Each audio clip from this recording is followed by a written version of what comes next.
Bethesda's Todd Howard promised a big update for Starfield this month, and it's nearly upon us. Update 1.11.33, or the May update, goes live on May 15th for Xbox Series X and S and PC, bringing several quality of life changes and improvements alongside brand spanking new features. Some of these are game-changing, not in the overhauling quest design sense, but changing how you fundamentally play the game. Let's outline some of the biggest features, a few smaller ones that are still significant, and what all this means for the average player. Surface maps. Bethesda referred to these as improved surface maps, but considering the quality of mapping in the base game, these might as well be new. They replace the surface dots with markings for terrain and display the points of interest on a map. The cities benefit the most from this because they received brand new markers for various locations within their confines. Take Jemison for example. Did you ever want to leave your ship and get to the nearest vendor to sell your wares but couldn't quite remember precisely where to go? Well, thanks to the new markers, you can fast travel to them. Best of all, you don't need to have your map open to do so. The markers also appear on your scanner, allowing you to hover over them and see the name of the destination. This is also useful if you don't want to fast travel, since they indicate distance from your current location. Gameplay options. If you tried Starfield for any extended time, there were probably concerns regarding carrying capacity, ammo weight, combat, etc.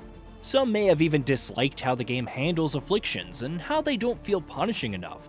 While you could adjust some of these on PC with mods, the update lets players tweak these options wholesale. Don't like dealing too much damage? Well, set the player's combat damage to very hard to reduce it, thus netting an additional 4% to XP gain. Alternatively, if enemies are too tanky, set it to very easy and mow them down. You could even go for a hybrid combat difficulty where you and the enemies deal much more damage, reducing their tankiness but keeping the element of danger in combat. Other options include making ammo weightless. Adding weight grants 4% increased XP, increasing carry capacity for 8% less XP gained, and even accessing your ship's cargo from different places. One of the biggest hindrances was that vendor credits were just too low.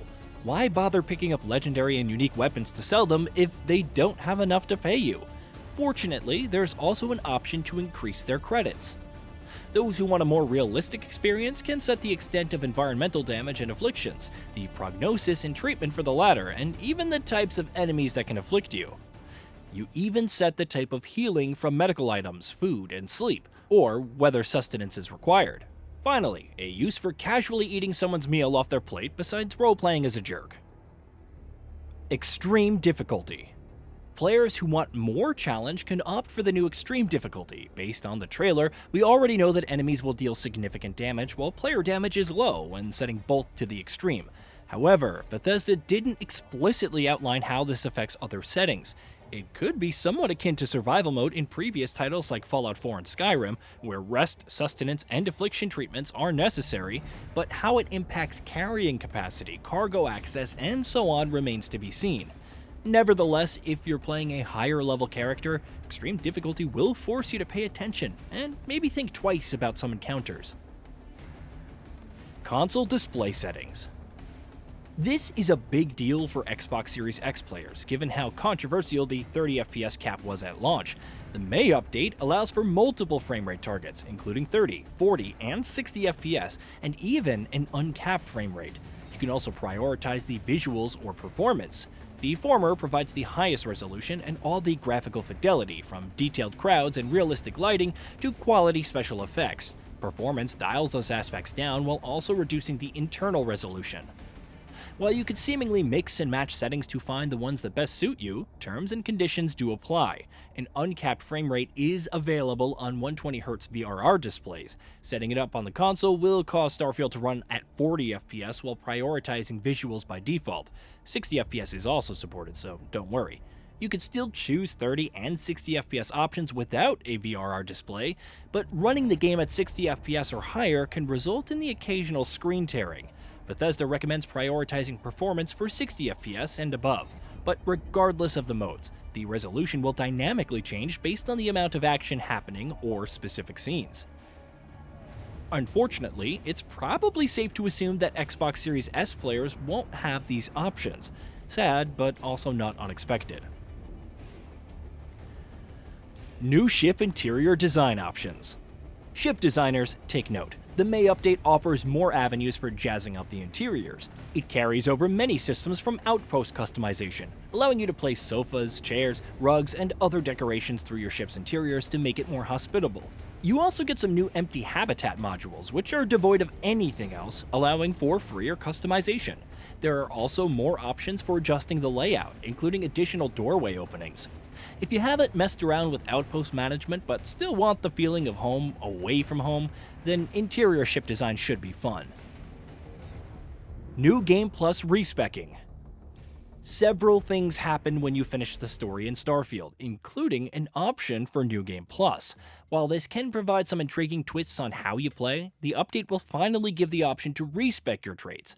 That means you can opt for entirely new ones for your second playthrough, mixing things up even further. There's also an option to modify your appearance, which already exists in-game via the Enhance stores, but it's free, which is always nice. Turn off the dialogue camera.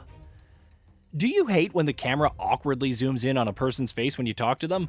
Sure, it makes for some funny moments like a wild creature attacking them from out of frame, but it's not exactly realistic. With the May update, you can turn off the dialogue camera, so anytime a conversation begins, the camera perspective remains the same, though you can still move it around.